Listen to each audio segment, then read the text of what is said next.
there is a single flower that took over gardens this year, and if you have been anywhere near a garden this spring, you already know its name: dahlias. The new venti pink burst variety, with those hot pink petals bursting out of a frilly center, has been all over social media since the plants hit garden centers in May, and the whole category came along for the ride.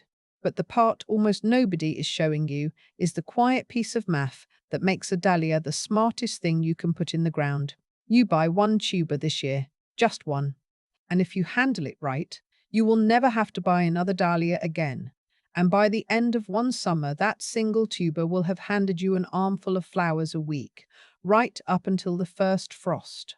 I want to walk you through exactly how that works because it is genuinely one of the best returns in the whole garden, and most people are leaving nearly all of it on the table. Stay with me, because the best part of this doesn't happen above the ground where you can see it. It happens underneath, in the fall, and it is the reason a dahlia grower's collection quietly doubles every single year while they spend almost nothing. But first, one thing that trips up brand new dahlia growers, and I want to save you the confusion. When you go shopping, you'll notice dahlias are sold two very different ways, and it matters which one you're holding. Some, like that trendy venti pink burst, are sold as started plants in pots, already green and growing, bred to be compact and to bloom their heads off in a container on your patio. Those are lovely, and they're the reason your feed is full of dahlias this year. But the ones that give you the story I'm about to tell, the giants and the multiplying clumps, are usually sold as bare tubers in a bag in early spring, looking like nothing at all. Both are dahlias, both are wonderful. But it's the tuber, the humble brown lump in the bag, that carries the real magic of multiplying underground. So if the compounding supply is what you're after, look for the tubers, not just the pretty potted plants at the front of the store. The potted ones get you this summer. The tubers get you every summer after, for free. And it's worth understanding for a moment why dahlias, specifically, took over this year. For a long time, they had a reputation as a fussy, old-fashioned flower, the kind of thing your grandmother grew and nobody else bothered with. Then the cut flower movement happened. Small local flower farms exploded in popularity, and dahlias turned out to be their perfect crop because a single planting produces buckets of blooms in every color and shape imaginable. Those blooms photograph beautifully, the giant dinner plate types especially, and once they started filling wedding bouquets and farm stand buckets and flooding every gardening feed online, the whole world remembered how spectacular they are. The new varieties like Pinkburst just poured fuel on a fire that was already roaring. So the trend is real, but the flower underneath the trend has been quietly earning its keep for 100 years. Let's start where you start, back in spring. In May, when the soil finally warmed up, a dahlia tuber went in the ground. And a tuber is not much to look at. It looks like a little brown sweet potato with a papery neck, honestly the sort of thing you'd toss if you found it in the back of the pantry. You lay it on its side about 4 to 6 inches down, you cover it up, and for a few weeks it looks like nothing is happening at all. But down in that warm soil, the tuber is waking up. A single pink or green eye at the top of the neck begins to sprout, and from that one eye comes one stem, and that stem is going to become a plant several feet tall and just as wide. A couple of things decide whether that plant is a triumph or a disappointment, and they're both easy. The first is sun.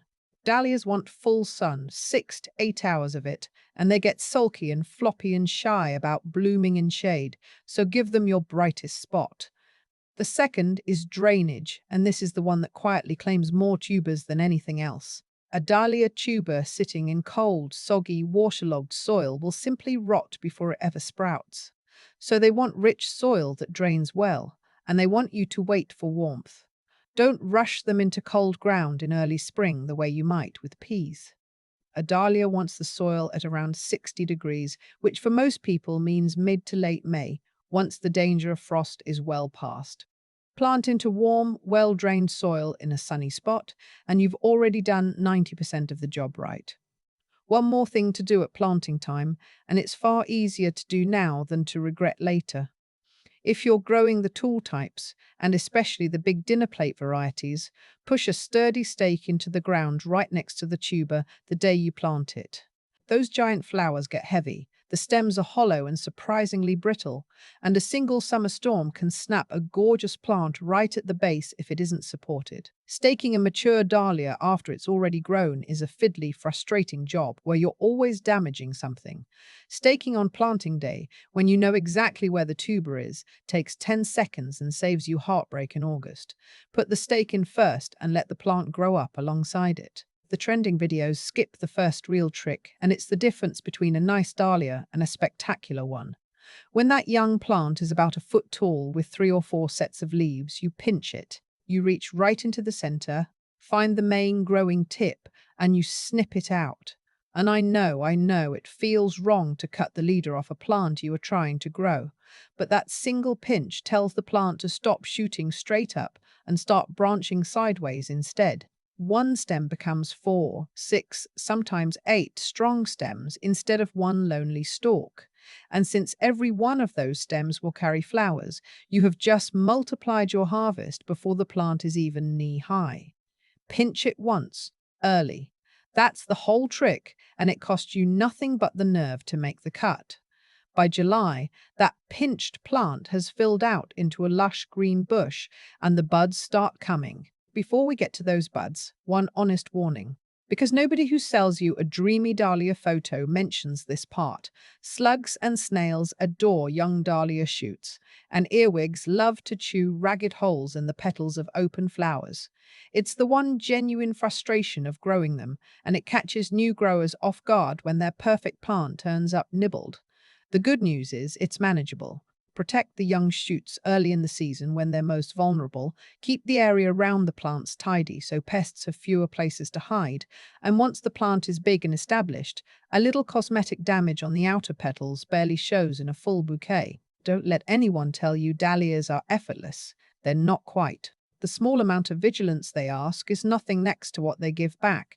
And I'd rather you know going in than be discouraged the first time you find a chewed leaf. And this is where you get to make a choice, because dahlias will grow 2 completely different ways depending on what you want out of them. If you want quantity, armloads of flowers to cut for the kitchen table all summer, you let the plant do its thing and you cut constantly. Dahlias are what growers call cut and come again, which is the most wonderful trait a flower can have. The more you cut, the more it makes. Every time you take a stem for a vase, the plant reads that as a signal to push out 2 or 3 more in its place. Leave the flowers on the plant and it slows down because it thinks its job is done and starts trying to set seed. Cut them, and it never stops trying. A healthy, well-cut plant of the productive types will give you dozens and dozens of blooms across a single season, a fresh handful every few days from midsummer until frost. That is where the real flower count comes from, not from one magic bloom, but from a plant you keep harvesting for 4 solid months. And if you're cutting for the vase, 2 small habits will double how long those flowers last inside, because dahlias have a reputation for wilting fast that is completely undeserved once you know the trick. First, cut them in the cool of the morning and cut them when they're almost fully open, because unlike a rose, a dahlia will not keep opening once it's off the plant. What you cut is what you get, so pick them at their peak.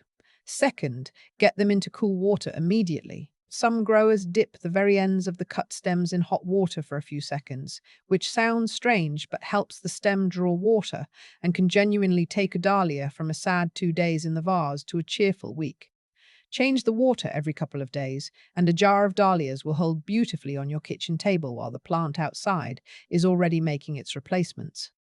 But maybe you don't want quantity. Maybe you have seen those photographs of a single dahlia the size of an actual dinner plate, a flower so big it doesn't look real, and you want that. That is a different game, and it is worth knowing how it's played, because this is the trick that separates people who have grown dahlias for years from people who just started. The giant dinner plate dahlias, the famous ones like Cafe au lait in that dreamy blush cream, or Kelvin Floodlight in blazing yellow, can open flowers 8, 10, even 12 inches across. And this is a good moment to say something about choosing varieties, because the sheer number of dahlias out there overwhelms new growers into buying nothing at all. Here's the simple way to think about it. Dahlias come in a handful of flower shapes and a nearly endless range of colors and sizes. There are the giant dinner plates for drama. There are ball and pom-pom types, those perfectly round little globes, which are the champions for cut flower quantity and last forever in a vase. There are the open, daisy-like singles that the bees adore. And there are the frilly modern varieties like the ones trending this year, bred to be compact and bloom non-stop. You genuinely cannot go wrong, so don't agonize. If you want cut flowers, lean toward the ball and decorative types for sheer numbers. If you want jaws to drop over the fence, get one dinner plate variety and disbud it. Pick one or two that make you happy when you look at them and start there. You can add more every year, and remember, thanks to the multiplying, the ones you start with will keep making themselves for free, but they don't do it on their own.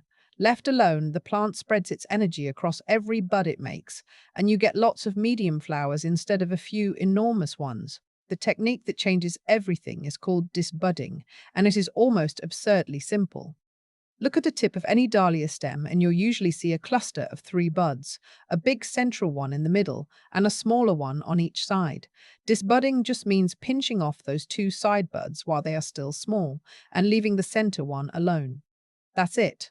With its two siblings gone, that central bud gets all the plant's energy funneled into it, and it swells into something enormous. Growers routinely turn an 8-inch flower into a 10 or 12-inch monster this way. So there's the trade. Disbud, and you get fewer flowers, but they are the giants that stop people in their tracks. Leave every bud, and you get more flowers at a more ordinary size. Same plant, two completely different outcomes, and now you know how to steer it either way. Whichever path you choose, the plant needs a little fuel to keep that production up. And here's where people either overthink it or ignore it entirely. Dahlias are hungry and thirsty in high summer. They want deep, consistent watering once they're established, and blooming, a good soak 2 or 3 times a week rather than a daily sprinkle, because you want the moisture down at the roots, not just wetting the surface, and they respond beautifully to feeding, but with one important catch. Skip the high nitrogen lawn-type fertilizers, because those push out mountains of lush green leaves at the expense of flowers, and you'll end up with a gorgeous bush and hardly any blooms. What a dahlia wants is a fertilizer, lower in nitrogen and higher in phosphorus and potassium, the numbers that feed flowering and strong tubers. A feed like that every few weeks through the summer keeps the flowers coming and, just as importantly, fattens up those underground tubers you're going to harvest in the fall. Water deeply, feed for flowers, not foliage, and the plant will reward you on both ends, above the ground and below it. Either way, from July through October, that one tuber is the hardest working thing in your garden. And now we come to the part I've been promising you, the part that happens after the flowers, when everyone else has stopped paying attention, because this is where a dahlia stops being a flower and becomes an investment. All summer, while that plant was feeding you flowers up top, something else was going on underground. That one tuber you planted has been busy multiplying. It has been growing new tubers off itself all season long, swelling into a whole fat clump down in the soil. You cannot see it, and you'd never know unless someone told you, but the single tuber you bought in spring is now a cluster of 5, 8, sometimes 10 or more. So in the fall, after the first hard frost has blackened the foliage, you go out with a garden fork and you gently dig up that clump.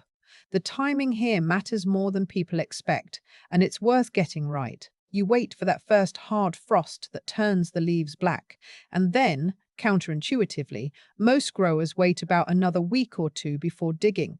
That pause after the frost lets the tuber skins firm up and cure a little in the ground, which helps them survive storage. When you do dig, start well back from the stem, a good foot out, and lever up gently from underneath, because the necks that connect the tubers to the clump are surprisingly fragile, and a tuber snapped off at the neck usually won't grow. Lift the whole clump, don't yank it by the stem, and set it down gently. Then you can hose or brush the soil off and get a proper look at the bounty you just pulled out of the ground. And the first time you do this, I promise you it is a genuine shock. in the best way. You went into the ground with one, and you are lifting out a whole knot of them. Now you get to do the thing that feels like pure magic. You take a clean, sharp knife and you divide that clump into individual tubers, making sure each piece you cut has at least one of those little eyes at the neck, because the eye is where next year's plant comes from. Cut carefully, keep the ones with eyes, and set them out to dry for a day or two. Then you store them, somewhere cool and dark that won't freeze, a basement, a garage that stays above freezing, an unheated closet. You nestle them in a box of slightly damp peat or vermiculite or even just wood shavings so they don't dry out to nothing and don't rot from too much moisture.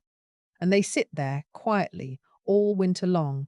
And when May comes back around, you take out not the one tuber you bought last year, but the 5 or 8 or 10 you now own, and you plant every single one. Two things go wrong at this storage stage, and both are easy to avoid. The first is rot from tucking the tubers away too wet or somewhere too warm, so they turn to mush before spring. The fix is that cool, barely damp, airy storage, plus a quick check once or twice over the winter to pull any that have gone soft before they spoil the batch around them. The second trap is sneakier, and it's the real heartbreaker. A divided piece with no eye will never grow, however plump and healthy it looks. A fat tuber without one is worthless, and the skinny little runt with a good eye will give you a full plant. So slow down at dividing time and hunt for those eyes first. Get those two right, and almost nothing you saved will fail you. Do you see what just happened? Every one of those tubers becomes a full plant, and every one of those plants hands you another clump come fall.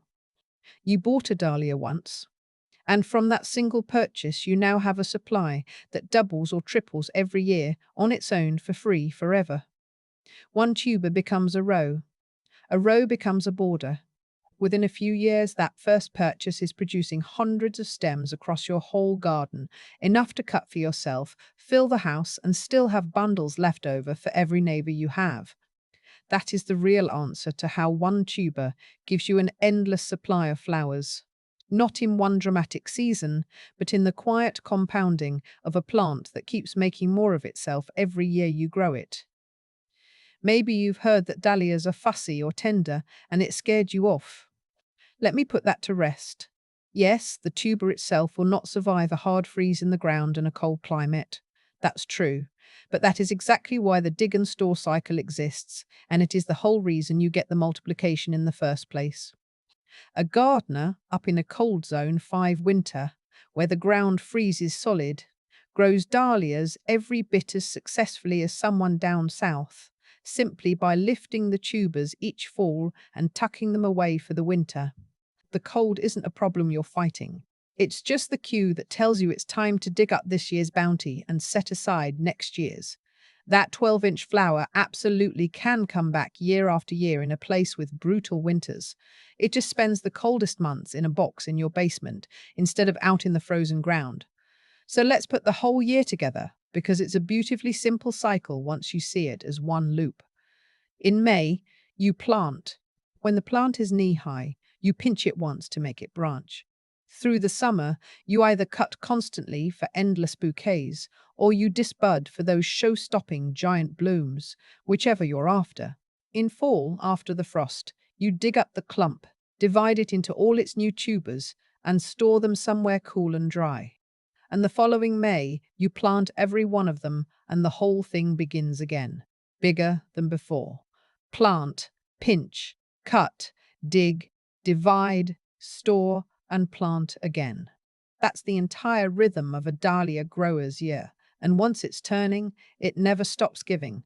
If a video like this is the kind of thing you find useful, the practical why and how instead of just pretty pictures, subscribe, because I walk through exactly this kind of plant every week. Time to what you should be doing in the garden right now. Next up, I'll be showing you the full tuber digging step by step, with exactly how to divide a clump so every piece grows, so you don't lose a single one of those new tubers you worked all summer to grow. Here is where I'll leave you. Right now, this week, dahlias are hitting their peak, and they will keep blooming straight through October until the frost finally stops them. If you have never grown one, this is the moment to notice them, because everything you plant next May starts with a decision you make now, watching which ones you love. And if you already grow them, this is your reminder that the most valuable thing your dahlias will do all year is still ahead of you, underground, waiting for that first frost and a garden fork. One tuber, one summer, a lifetime of flowers if you just remember to dig.